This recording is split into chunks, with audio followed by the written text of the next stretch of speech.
Compañeros, buenas tardes. Bueno, hoy les voy a mostrar este videito que correspondería básicamente a lo que iríamos a ver en la forma presencial. La intención de ver este video de esta forma, o sea, de hacer la clase de esta forma, es para las personas que de pronto tengan algún tipo de dificultad en leer el documento que les pasé, o sea, la presentación que es esta misma que vamos a ver, y quieran escuchar las explicaciones que yo voy a hacer al respecto, pues que lo hagan por este medio.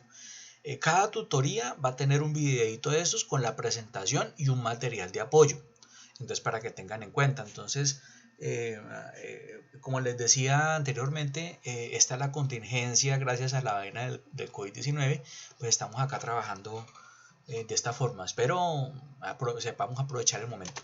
Bueno, entonces, ¿qué es lo primero que tenemos que saber cuando nosotros hablamos de ética y de moral y bueno, otras cosas? Primero entender esos conceptos. Entonces, nosotros sabemos de que la ética como tal se refiere a un tipo de saber que nos invita a actuar racionalmente. Eso viene de una palabra griega que se llama ethos o tous, que significa hábito, costumbre, carácter, ¿cierto? Entonces aquí es donde nosotros podemos ver hasta dónde podemos llegar las implicaciones prácticas de la ética. ¿Por qué digo que prácticas? Porque se dice que la ética ha sido denominada como una filosofía práctica. Es como llevar a la esfera práctica la filosofía como tal. Entonces por eso dice que es un tipo de saber que nos invita a actuar racionalmente, ¿cierto? Entonces esa es la primera consideración. Yo acá les quiero mostrar una cuestión, ya que también vamos a hablar de veterinaria un poquito. Yo acá les quiero mostrar una imagen, un video, perdón, pequeño, donde ustedes van a ver un problema que se daba en los animales que estaban confinados en circo. Ven ese baile que tiene el animal. Ese baile lo denominamos los veterinarios una estereotipia, ¿cierto? Ese baile es como es un movimiento estereotipado, se llama. Se da por problemas en la deprivación sensorial de los animales y el encierro. Eso es un problema de estrés. Entonces, ¿para qué les voy a mostrar este video antes? Porque les quiero explicar antes el concepto de moral. El concepto de moral implica una cuestión que de una u otra forma puede ser innata a las culturas, puede ser innata no, puede ser conexa a las culturas, o sea, las culturas como tal ven algunas cosas que pueden ser morales y otras no. Bueno, para los cirqueros, este animal está bien. Si tiene buena comida, tiene una jaula amplia, tiene una otra voz al lado, ahí se están dando visita, tiene buen agua, tiene médico veterinario, tiene toda la cosa, pero tiene un problema grave de comportamiento, ¿cierto? Es como lo mismo para las personas que les gustan las corridas de toros. Para los taurófilos, el toreo es una práctica aceptable porque pues está poniendo en demostración la bravura de la raza y que no sé qué cuento y el arte del torero. Bueno, yo le doy una arte a esa vaina, pero eso es lo que ellos aducen. Entonces la moral alude a los valores, a las virtudes de la conducta humana, haciendo referencia a comportamientos habituales de los miembros de una comunidad. Cuando me refiero a los miembros de una comunidad, estamos refiriendo básicamente a una comunidad que tiene una cultura en común. Entonces, por eso decimos de que la moral valora de una u otra forma las acciones sociales, grupales o individuales y de los hechos. Entonces, la moral depende de la cultura, por eso vemos que la moral la asigna a un comportamiento individual, como por ejemplo lo que estamos hablando de la corrida de toros, o como por ejemplo provocar ese tipo de estereotipias, o colectivo de algunos hechos, la propiedad estar orientado o no con un valor.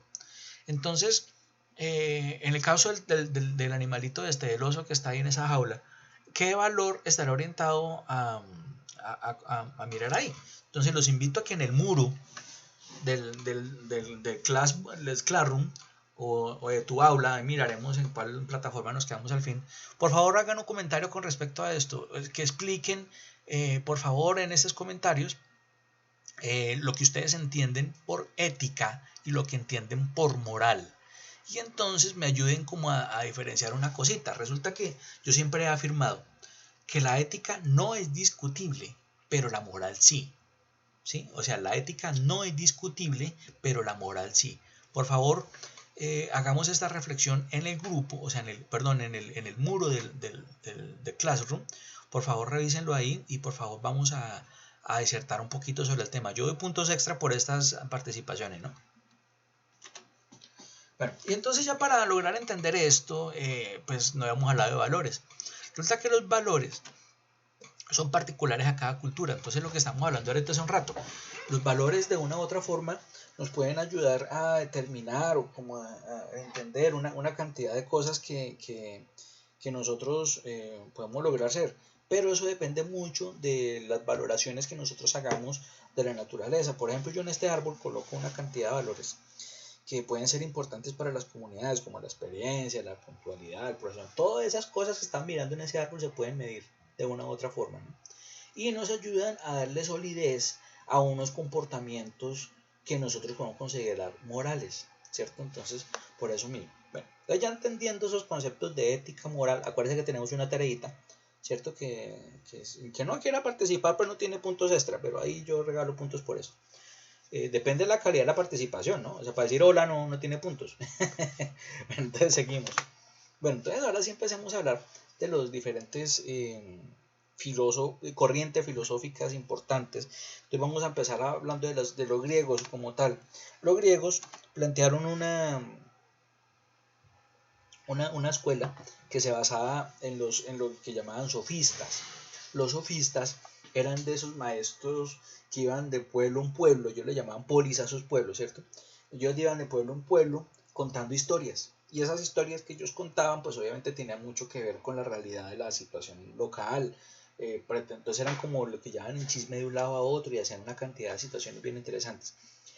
Yo no sé si ustedes se alcanzan a acordar, los que alguna vez viajaron a Bogotá o vivieron en Bogotá, principio de la década del 2000, hasta bien entrado, el 2010, algo.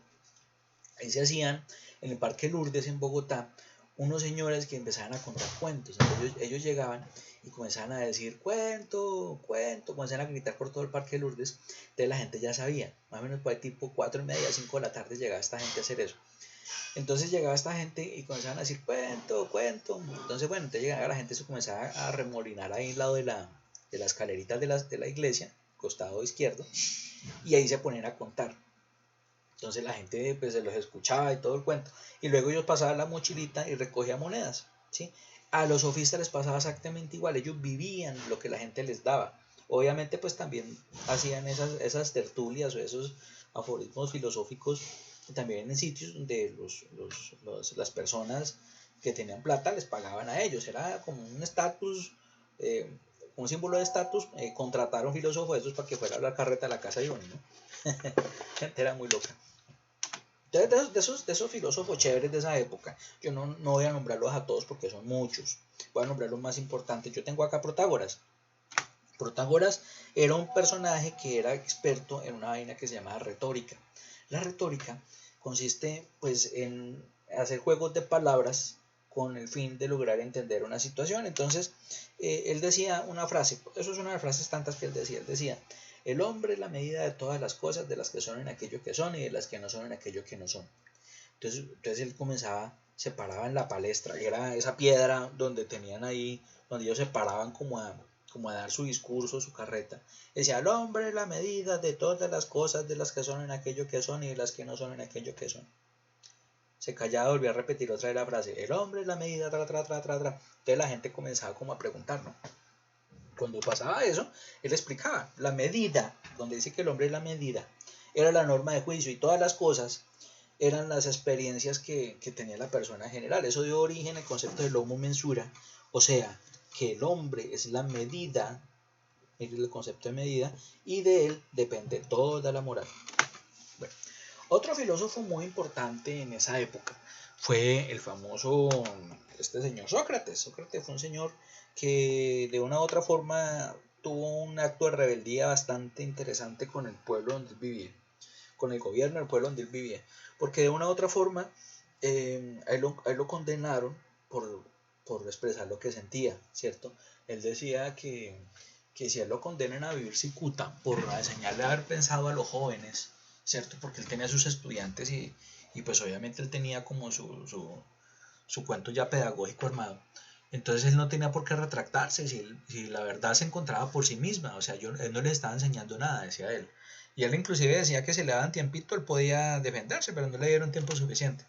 Entonces la mayéutica, que era la pedagogía que él usaba, tenía dos partes importantes. Primero, que era la ironía o praza limpia, que era interrogar disimulando. Bueno, no tan disimulado porque se tenía la costumbre de acercársele a la gente y preguntarle cosas como, venga, ¿usted es feliz? ¿Usted tiene cosas para considerarse con una vida digna? Bueno, otras cosas. Entonces, de una u otra forma, él preguntaba y era incómodo para la gente cuando él se acercaba a preguntar de esa forma. Entonces, por eso, más de una vez lo dijeron, no, se está loco, eso es tal cosa. Bueno, y ya cuando llegaba el diálogo, que era la verdadera mayéutica, era cuando las personas comenzaban a encontrar una serie de circunstancias que de una u otra forma les ayudaban mucho con el asunto de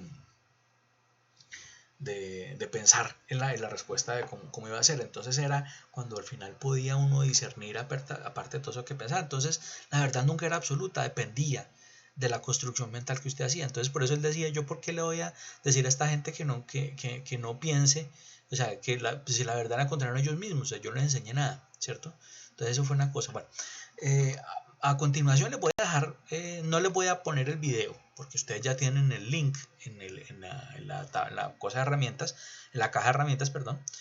Ahí ustedes pueden ver, dirigirse al internet y ver este video. No lo voy a sacar por acá porque sería, sí, véanlo ustedes mismos y véanlo por pedacitos. Y eso es un video chévere. O sea, ven, ese señor ve la historia de Sócrates de una forma muy interesante.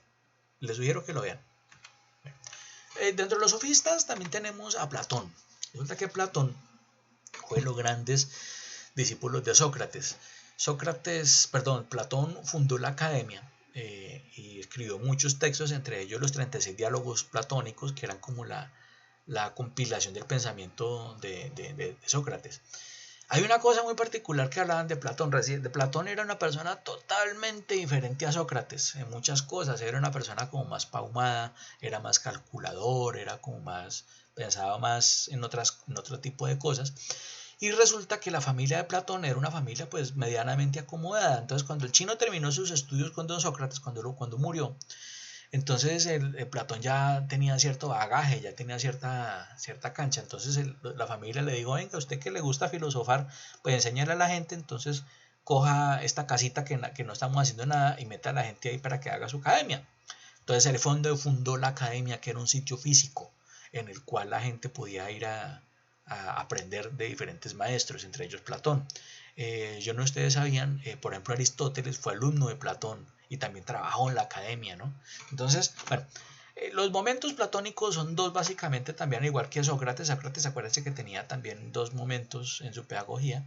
Platón propone una primera navegación, o sea, un primer conocimiento de la verdad acerca de la filosofía que es impulsada por el naturalismo, o sea que lo sensible se explica a través de lo sensible mismo, por los sentidos, por las sensaciones, por lo que se siente en ese momento. Entonces aquí es donde nosotros usamos lo que vemos, lo que escuchamos, lo que olemos, lo que gustamos y lo que sentimos directamente, pero usando los sentidos. Y luego de ahí hacemos como una abstracción y hacemos una segunda navegación, que es la aportación personal del filósofo, ¿cierto? Descubriendo lo suprasensible, se liberan los sentidos y lo sensible, bueno, etc. Entonces aquí yo coloco el ejemplo siempre que cuando uno sale al bosque, ¿cierto? Uno sale al campo, ve los pajaritos, entonces uno comienza como a descubrir, ay, los pajaritos están volando, están cantando, se siente un aire fresco porque está haciendo brisa, huele a flores, qué tal cosa, el árbol tiene tal característica, bueno, etcétera, lo escribió. Esa es la primera navegación. Ya la segunda navegación es cuando usted dice, ve, a mí me gusta sentirme acá en el campo, me siento tranquilo, me siento sosegado, los pájaros me hacen sentir muy bien, me da paz, me da tranquilidad. Bueno, esa es la segunda aporte de filósofo, donde ya se libera lo sensible. Miren que ya no estoy describiendo nada material, sino ya lo que se siente, liberando los sentidos como tal. Entonces, esos son los dos momentos de Platón, ¿cierto? Este video, pues también quiero que lo veamos, pero despuesito, es un video más corto. Habla sobre la alegoría de la caverna de Platón. Yo quisiera que además de la disertación que ustedes van a hacer sobre sobre la discusión que yo les planteaba, si sobre la ética es discutible o no, o sea, que por qué la ética es discutible, pero la moral, perdón, la ética no es discutible, pero la moral sí, ¿cierto? Vamos a disertar acerca de eso. quiero que también hablemos de qué entendieron de la alegoría de la caverna de Platón. Sí, es un tema, cómo lo podríamos adaptar a nuestras condiciones actuales. Por favor, vean el video, que eso también tiene una participación para ustedes. Por favor, explíqueme de qué forma la alegoría de la caverna de Platón es adaptable a lo que vemos hoy en día. ¿Cierto? Bueno, ya otro sofista que fue muy famoso, inclusive fue el último de los sofistas buenos que hubieron, fue el señor Aristóteles. Aristóteles, él fundó una escuela que se llama la Peripatética. ¿Se acuerda que Platón hablaba del liceo o de la academia y Aristóteles ya se inventó otra forma diferente de trabajar, que era la escuela peripatética? Él veía que todos los estudiantes que él tenía eran muchos. Entonces, ¿se acuerdan que yo les comentaba que Platón, él comenzó a contratar a sus estudiantes aventajados para que le ayudaran en la academia, ¿no? Uno de esos estudiantes aventajados fue Aristóteles. Entonces, este señor lo que hacía era irse enseñando alrededor del liceo. Vea que era tanta gente la que se le juntaba a de sus clases, entonces él al final decidió empezar a salir al campo. Acuérdense también que, que Aristóteles fue una persona que fue de los primeros que trató como de sacar del empirismo a la ciencia y tratar de darle un concepto más práctico. Por ejemplo, una de las cosas que él hacía, eso fue una historia que me contó un profesor mío de la maestría, que me decía que Aristóteles era una persona que se iba para el campo y le iba a demostrar algo a los estudiantes. Por ejemplo, colocaba un pedazo de carne en un bosque. En esa época creían en la generación espontánea, ¿no? Entonces le colocaba el pedazo del campo y se iba para la casa. Al otro día volvían y mira, ahí está todavía atrás. Bueno, luego volvían y ya la encontraban con gusanos, ¿cierto? Entonces decían, mire, si ve, es que los gusanos salen de ahí, dejar la carne en la intemperie. No se fijó cuál era el proceso de la mosca, bueno, etcétera. Un libro muy famoso para los que les gustan los animales, que todavía está vigente porque es unas observaciones muy minuciosas. Fue un libro que escribió Aristóteles sobre la crianza de una paloma de sus polluelos. El hombre se quedó viendo día y noche como una pareja de palomos alimentaban a sus polluelos y escribió un libro al respecto. Entonces también fue una descripción muy minuciosa acerca de algo. Bueno, otra de las cosas en que Aristóteles fue famoso fue porque él instituye un término que se llama la eudaimonia. La eudaimonia es esa felicidad alcanzada virtuosamente. Esta felicidad debe ser el objeto de todo ser ético, ¿cierto? Entonces una palabra muy bonita, pues yo no sé, a mí me gusta, dice eudaimonia, esa felicidad alcanzada virtualmente. Yo creo que es una cosa muy interesante para pensar también. Bueno, ahora sí pasemos con los helénicos. Los helénicos, dentro de los griegos también dieron paso por el inicio del Imperio Macedonio de Alejandro Magno, donde recuerden que fue la historia de Alejandro, ¿no? Alejandro fue hijo de un par de reyes, de Filipo de Macedonia. ¿Se acuerdan que a Filipo lo mandó matar la esposa de él? No me acuerdo ahorita el nombre de la reina, que era la mamá de Alejandro, con tal de que Alejandro fuera rey más joven. O sea, ella soñaba que su hijo fuera rey de muchas cosas. Desde muy niño, Alejandro fue educado por los mejores filósofos y científicos de la época. Lo mejor que el dinero pudiera comprar en esa época estaba pagado por la reina. Entonces, dentro de los profesores que tuvo Alejandro Magno estuvo Aristóteles, ¿cierto? Entonces, Aristóteles le enseñó muchas cosas. Inclusive, hay un libro de Aristóteles que es la Ética Nicomaquea o Cartas a Nicómaco, que se le atribuye que fue un encargo hecho por esta señora, la reina de Macedonia, para su hijo. Entonces, en ese libro, si ustedes lo alcanzaron a leer alguna vez en el colegio, que algunos lo pusieron a leer, o si no, abríguense la reseña por internet, hablaba acerca de cosas, de cómo se debía comportar un hijo con respecto a su familia. Entonces él hacía mucho énfasis en la madre, ¿no? Que la madre hay que hacerle caso, hay que respetarla, hay que quererla, bueno, etcétera. Pues era un encargo, ¿no? Entonces ahí tienen como la cosa.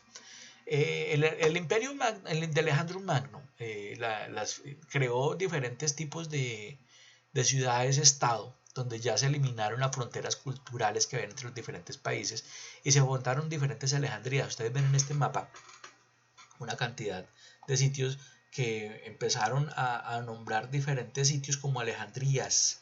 Cada una de estas Alejandrías tenían una cantidad de sitios que eran unificando todo lo que el mundo griego estaba dando. Aquí, hasta Aristóteles, ya la ética clásica se basaba en la identidad entre el hombre y ciudadano, o sea, como individuo, como tal, donde se subordinaba a la política. Ahí, acuérdense que ellos son los que inventaron la democracia, ¿no? Acá el helenismo otorga una importancia especial a la singularidad de cada quien. Dice, nosotros tenemos todo para ser individuos y vamos a respetar eso en esta escuela. Bueno, entonces comenzaron a mirar una cantidad de cosas, inclusive el reino de Macedonio, el de Alejandro Magno, fue un reino bastante unificado con una moneda, bueno, fue muy próspero, hasta que en una guerra este señor murió y bueno, ahí se cayó todo. Entre los helénicos tenemos a Epicuro. Epicuro fue uno de los personajes para mí más importantes de la filosofía antigua. Eh, Fue una de las personas que más dio como piso moral a lo que conocemos hoy en día. Él clasifica los placeres como bienes, lo que rige la vida moral no es el placer como tal, sino la razón que lo juzga y lo discrimina, ¿cierto? Entonces, a pesar de ahí, mire, ya tenemos dos tareas, y voy a colocar otra última, donde también vamos a hablar. Por favor, yo les voy a pedir a ustedes que a partir de un video que van a ver ustedes ahorita más adelante, van a hacer como un texto entre ustedes, los miembros del CIPA. Por favor, háganme un párrafo nomás, donde me expliquen las tres consideraciones que Epicuro proponía para la felicidad, ¿cierto? Van a ver y traten de explicarlas en un párrafo, ¿sí? Solamente me lo agregan ahí en el muro. Mire, la CIPA, nosotros somos tales, tales y tales, el aporte nuestro es este, y se pegan ahí, ¿cierto? Entonces vamos mirando de qué forma vamos empezando como a cristalizar un poquito esta información.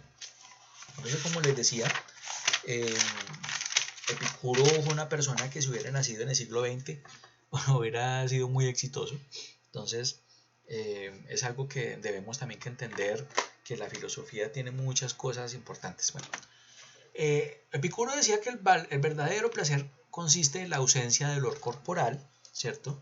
Que él llamaba aponía, y la carencia de perturbación en el alma, que se llamaba la ataraxia, ¿cierto? Entonces, eso es lo que acá. Para Epicuro, la política compromete la felicidad y se vuelve una condición necesaria para la vida moral. Él no era tan pegado a la norma, sino que él decía, hombre, si nosotros estamos viviendo en una sociedad donde si nos comprometemos a la política como los sofistas, estamos dejando de ser quienes somos. Entonces él vivía en una finquita que tienen a las afueras de la ciudad donde él vivía, y ahí tenían esa finquita, iba llegando la gente pues a participar de sus procesos. Entonces él cultivaba la tierra, él tenía como una mini comuna donde criaban animales, toda la cosa, bueno, vivían de una forma muy agradecida entre ellos mismos. Entonces era una forma muy diferente que había el sofista. Él decía que el único vínculo realmente efectivo del hombre individuo es la amistad, que es un vínculo entre dos personas que piensan de manera similar. Esto lo explican de una manera más fuerte en este video que les estoy mostrando ahorita. Entonces, por favor, también véanlo, ¿sí? Para que ustedes tengan en cuenta eso.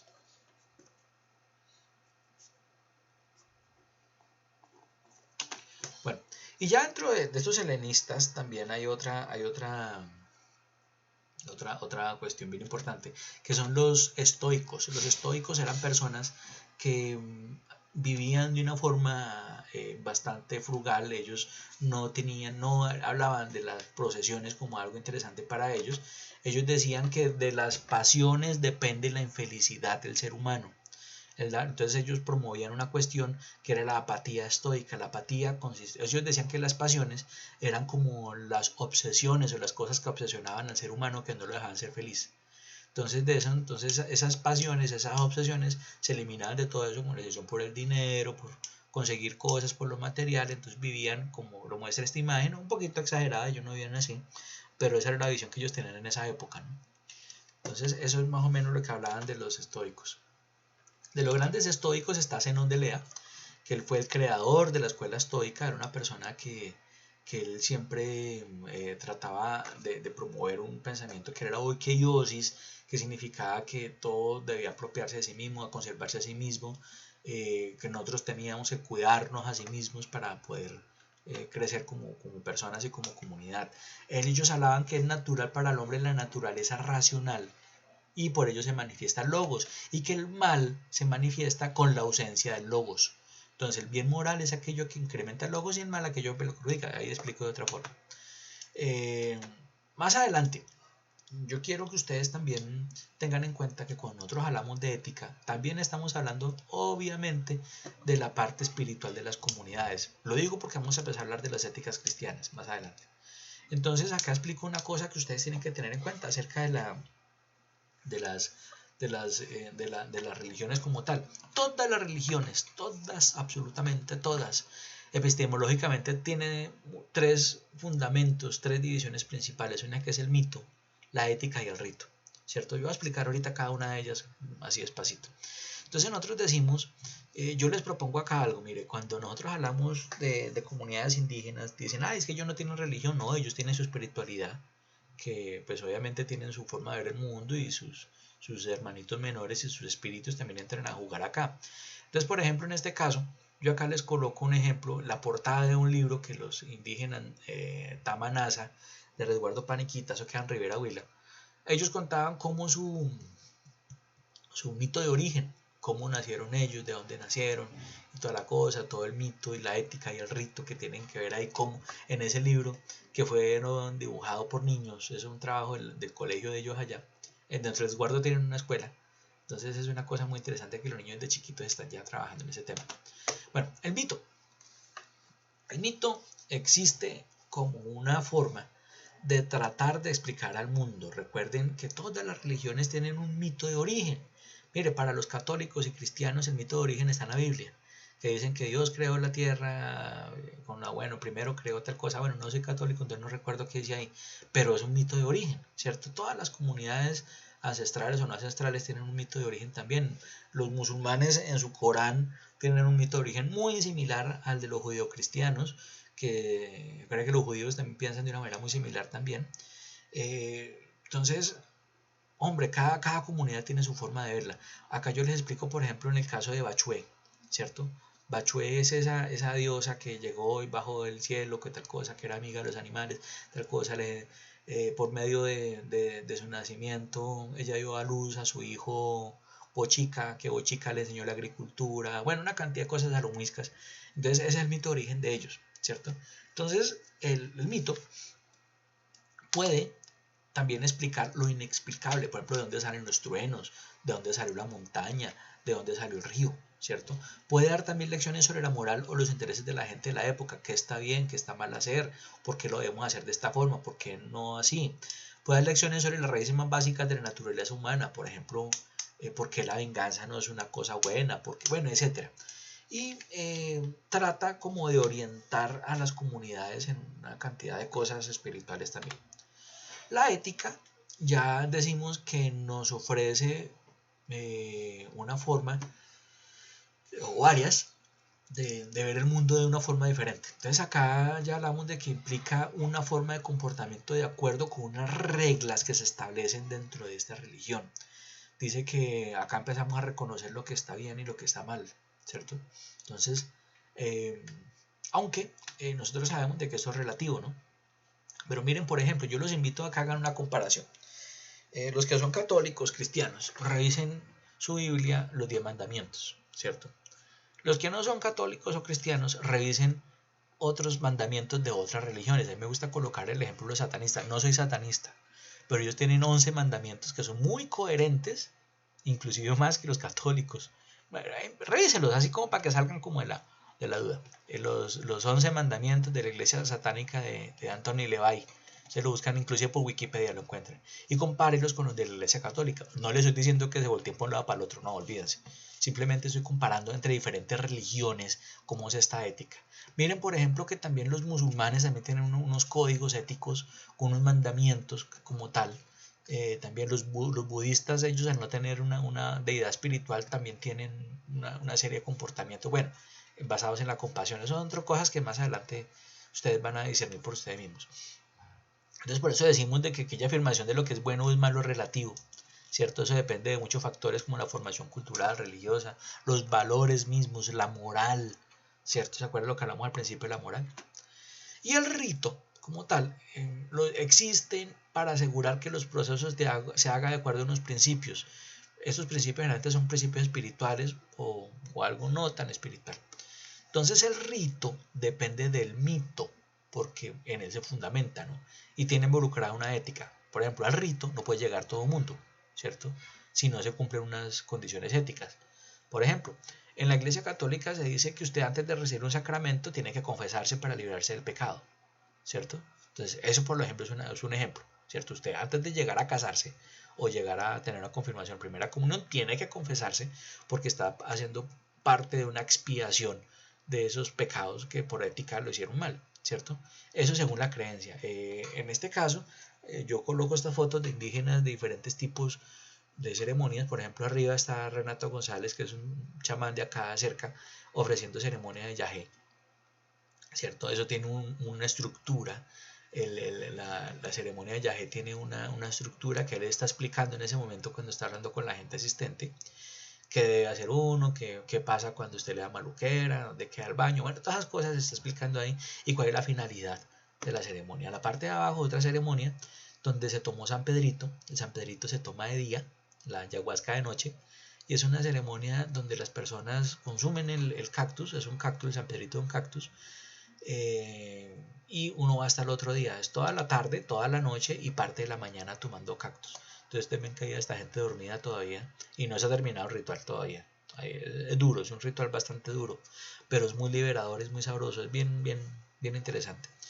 Los ritos pretenden, entre otras cosas, venerar, adorar, recordar, fortalecer, quitar, dar, ¿cierto? Entonces no hay nada raro que nosotros muchas veces hagamos ritos o rituales en nuestras casas sin de pronto sin darnos cuenta. Por ejemplo, hablarle a las matas, ¿cierto? O darle gracias a las ánimas que nos cuidan la casa. O por ejemplo echarle la bendición a alguien inconscientemente, ¿no? Pues, bueno, son cosas que uno haría de una u otra forma así. Hablemos de Cristo. Ya empezando a hablar de las éticas cristianas. Este señor Cristo era una persona muy interesante, era una persona que de una u otra forma cambió el mundo, ¿cierto? Yo acá les estoy mostrando una imagen computarizada de cómo hubiera podido ser Cristo, de acuerdo con las descripciones antropomórficas de esa época y basándose también en los datos de la sábana de Turín, ¿no? Entonces ahí miren cómo puede ser Chuchito.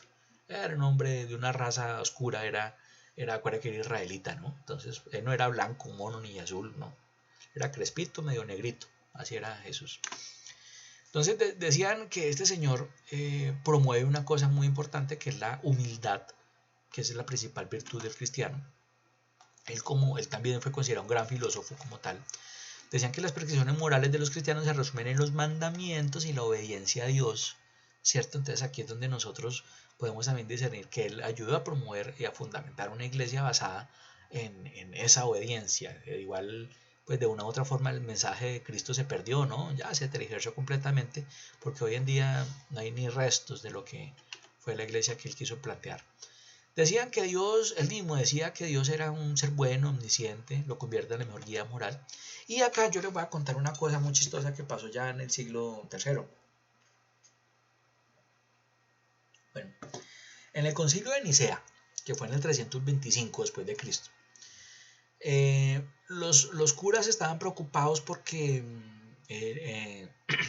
estaban perdiendo adeptos en la iglesia católica, ¿cierto? Entonces ellos veían de que hay una cantidad de tradiciones paganas, como los druidas, los asatru, etcétera, una cantidad de gente, de tradiciones que veneraban los ciclos de la naturaleza. Por ejemplo, hablaban, que el hecho de que la llegada de la primavera era momento para hacer una ofrenda a los dioses para que nos dieran buenas cosechas, por ejemplo. No sé cómo era la cosa en esa época, pero así era.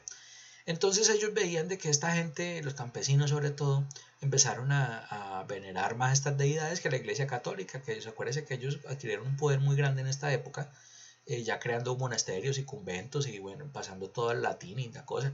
Entonces ellos mismos, los mismos católicos, cogieron en el concilio de Nicea, seleccionando solamente 4 evangelios, dentro de los que podrían escribirse en esa época, que estaban escritos desde los primeros cristianos, ¿no? Acuérdense que cada uno de los amigos de Jesús de estos apóstoles hizo su propio testamento, hizo su propio evangelio, perdón. Entonces, inclusive María Magdalena, Daniel, Diego, se dice que también José, el papá de Jesús, también escribió algo. Entonces, en muchos de esos que se perdieron, de esos evangelios que se perdieron porque fueron quemados, hablan mucho acerca de la vida de Jesús cuando era joven. ¿Sí? Jesús era un niño que cuando él nació pues con una serie de beneficios, porque él era una persona bastante aventajada espiritualmente. Supuestamente él tenía una serie de dones o poderes. Inclusive hay uno de los evangelios apócrifos que no recuerdo ahorita quién era, luego les digo el chisme porque yo tengo por el libro. Hablaba acerca de que Jesús cuando niño, alguna vez en sus rabietas de niño, le dijo a otro amiguito que estaba jugando con, ¡ay, muérase! El chino se murió. Y él a gatas que se dio para despertar a ese chino después. Entonces después como que en medio de su susto y su cosa, pues él lo logró despertarlo, pero el otro niño quedó mal. Entonces María, la mamá de Jesús, lo regaña muy feo. Le dice, ¿sabe qué? Usted no va a comer por 2 días. Se le castigó esa época. Pues claro, al final pues el chino este aprendió la lección, no lo volvió a hacer. Tampoco cuentan, por ejemplo, cuando Jesús se pierde y se va supuestamente a viajar al oriente. Supuestamente se dice que él viajó hasta la India, aprendió con los marajachis hindúes, aprendió inclusive con filósofos de... Se dice, inclusive algunas personas se atreven a decir que Jesús se entrevistó con Aristóteles. No lo afirmo, pero son cosas así. De todas formas, en esta época se sesgó el conocimiento sobre Jesús. Se sesgó pues obviamente para beneficiar a una élite que quería esto. A pesar de ahí empezaron a sacar una cantidad de corrientes filosóficas, de corrientes religiosas, de escuelas, por ejemplo los franciscanos, los jesuitas, bueno, etcétera, donde la principal finalidad de ellos era educar a los bárbaros en Cristo. Entonces lo que hacía esta gente era coger a sus pobres personas que estaban eh, entendiendo, tratando como de seguir una tradición espiritual, los obligaban a leer la Biblia, o ni siquiera a leer, les obligaban a recitar una cantidad de cosas que ellos no entendían y a seguir unas órdenes. Eso básicamente era lo que hacían. A so pena de matarlos, ¿cierto? Obviamente los ejércitos, acuérdense que en esa época fue cuando comenzaron las cruzadas. Las cruzadas salieron desde toda Europa hasta la Tierra Santa, hasta Israel. Bueno, lo que hoy es Israel, que Israel no existe como país. Ellos al final le entendieron que pues obviamente tenían que acabar con los moros y con toda la gente que no estaba de acuerdo con Cristo. Entonces ahí sucedió, murió mucha gente. Se basó en la educación moral e intelectual. Y hay 3 tendencias grandes: el tomismo, el escotismo y el ocamismo. Son 3 escuelas diferentes en esa época. Estoy hablando de la Edad Media. Recuerden que en esta época, estamos hablando del 325 para adelante, cuando surgió, o sea, la Edad Media empieza desde el Concilio de Nicea y termina en la Ilustración. O sea, son muchos siglos de eso. Estamos hablando del siglo III hasta el siglo XVII. ¿Sí? Son más de 10, 15 siglos que tienen ahí como un oscurantismo total. También en esta época surgen una serie de pensadores, yo voy a nombrar algunos, un poco como San Agustín. San Agustín era un viejito chévere, porque San Agustín quiso tratar de homologar lo que fue el pensamiento platónico, el de Platón, con la Iglesia Católica. Entonces, como San Agustín era un tipo que en esa época, acuérdense que los que podían entrar a un convento, un monasterio, a hacerse curas, tenían ciertos privilegios con los demás. Entonces eso implicaba que les tocaba quedar encerrados leyendo y estudiando, traduciendo libros del griego al latín, que era el idioma oficial. Y entonces él tuvo la oportunidad de coger muchos textos de Platón y Aristóteles, bueno, otros señores, y comenzó a sacar su propia teoría moral. Entonces él decía, en esa época, ellos decían que el mal moral equivale a pecado, el mal físico equivale a enfermedad, padecimiento, dolencia, y es consecuencia del pecado original, o sea que la enfermedad es consecuencia del mal moral. Él decía, si usted se enfermó es porque Dios lo quiso. ¿Sí? Entonces ellos pues, obviamente de microbiología no sabían nada de biología, ni siquiera sabían que los microbios existían. Entonces eso. Acá hay otro filósofo que realmente no es que me guste mucho, porque mira la forma como piensan las mujeres. Está Santo Tomás. Santo Tomás era una persona que él distinguía 4 tipos de leyes: la ley divina, la ley eterna, la ley natural, la ley humana. Recuerden obviamente que en esta época las mujeres eran seres despreciados por las grandes, ¿cómo se llama eso? Las grandes autoridades. Por ejemplo, los curas consideran que la mujer era algo mal hecho, ¿cierto? Que solamente era necesaria para la reproducción. Así pensaba también otro filósofo más adelante. A la mujer no se le empezó a dar importancia sino hasta el siglo XX. Recuerden lo que pasó con esta época de la mujer. Bueno, y a pesar de ustedes saben, bueno, yo como agroecólogo lo sé también, que las mujeres fueron las promotoras y las creadoras de la agricultura y la ganadería. Eso tiene un papel importantísimo en la historia, ¿no? Desgraciadamente, esta época del oscurantismo y la Edad Media le hizo mucho daño a eso. Entonces, bueno, les quiero contar una historia. En esta época surgieron una serie de cuestiones bien interesantes. Por ejemplo, un papa, no recuerdo si fue Inocencio VIII, que fue en 1200 algo, 1100 algo, le pidió el favor a unos curas alemanes que escribieran un libro que se llamó El Martillo de las Brujas. El Martillo de las Brujas era un libro que se editó y se escribió básicamente para hacer que los inquisidores pudieran reconocer a las brujas. ¿Se acuerdan lo que yo les conté que en el concilio de Nicea comenzaron a mirar que la iglesia católica está como perdiendo adeptos? Entonces todo lo que no fuera a favor de la iglesia era malo, entonces era brujería. Entonces, en este libro trataron como unificar toda esa cantidad de cosas. Entonces, por ejemplo, ellos decían, cogían, si la persona sospechosa usted la tira con piedras atadas a los pies a un río, y si flota bruja, si no se murió es porque murió en la gracia de Dios. Eso uno dice, uy, hijo de pucha, está como duro, ¿no? Entonces, miren lo que pasaban. Entonces, por eso es que en este martillo de las brujas, por ejemplo, ellos decían, los gatos son la mascota del diablo. Decía ahí esa frase. Entonces, ¿qué hicieron los inquisidores? Comenzaron a matar todos los gatos que pasaban. ¿Por qué los gatos? Porque los celtas, los druidas que vivían en el campo, ellos tenían sus cultivos, tenían sus silos. El silo es un sitio donde guardan los granos y las cosechas, bueno, etc. Y tenían siempre un gatico. El gatico les ayudaba a comerse las ratas que se iban a meterse al silo a comerse las cosechas. Entonces el gato era un animal necesario en esa época.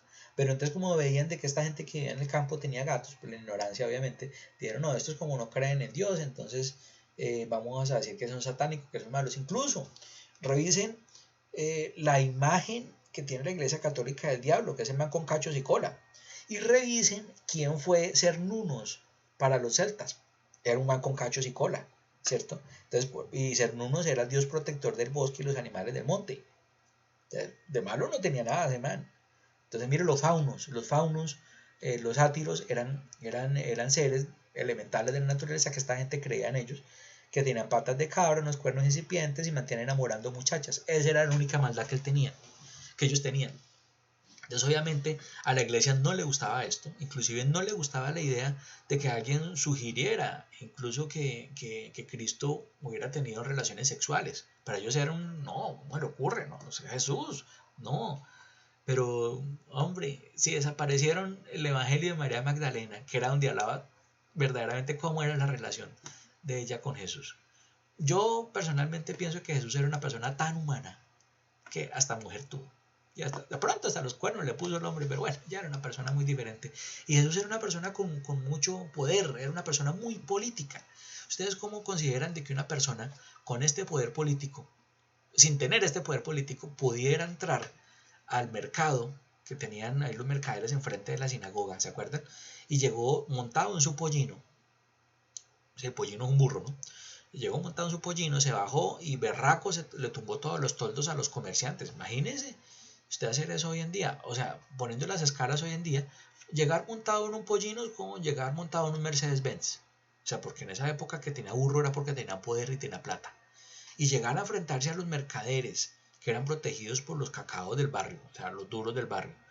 O sea, tenía que tener poder. Entonces, Jesús era una persona muy política, era una persona que causó escozor, empezando en algunas partes de su pueblo donde él estaba. Los que lo denunciaron a él, pues obviamente si querían hacer amigos de los romanos, pues por cuestiones políticas obviamente, y denunciaron a Jesús.